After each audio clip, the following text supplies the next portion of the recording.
I was talking to someone and they were saying how they were going through a wilderness season. I thought about the Israelites, right? When the Israelites crossed the Red Sea, God led them into the wilderness. Now, his intention was for them to be there for a short period of time.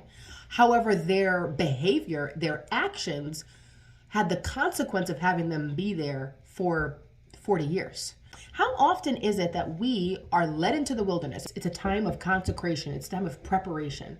It's a time of maturing. It's a time where it's like there is a transition that's going to happen. You're going from one place to another, and in the meantime, you're in the wilderness. A wilderness is a place where there's really nothing. There's no sustenance. It's really dry.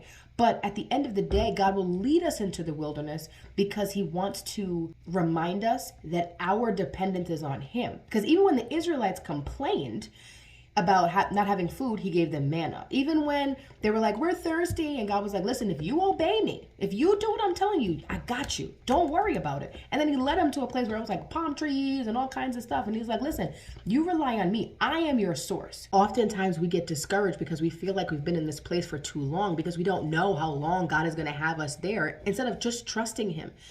I've heard that when you map it out from Egypt to the land of Canaan was only 11 days. And their disobedience lengthened the time in the wilderness from 11 days to 40 years. The people that were complaining like, oh, we need to go back to Egypt. Oh my goodness. Guess what? They never saw the promised land. Don't let your complaining prevent you from seeing the promise.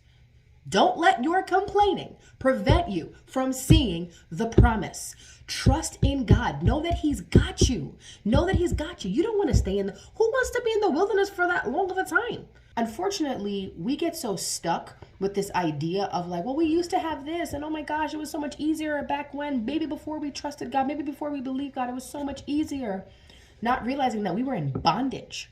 We were a slave to our flesh. We were a slave to something that should have never had control over us.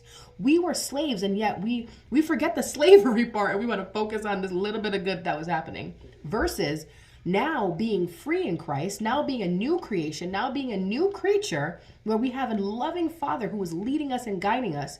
And maybe there's times where we don't necessarily see with our natural eye where the provision is coming from or what it looks like or the next step, but knowing that that is a safer place, knowing that that is a better place to be in the hands of a loving Father versus slaves and bondage to things that are not for us and they're not beneficial to us. If you're continuing to stay stuck in the past, I'm like, all right, cool, you're not gonna go forward. How can you move into the future if you're still stuck in the past?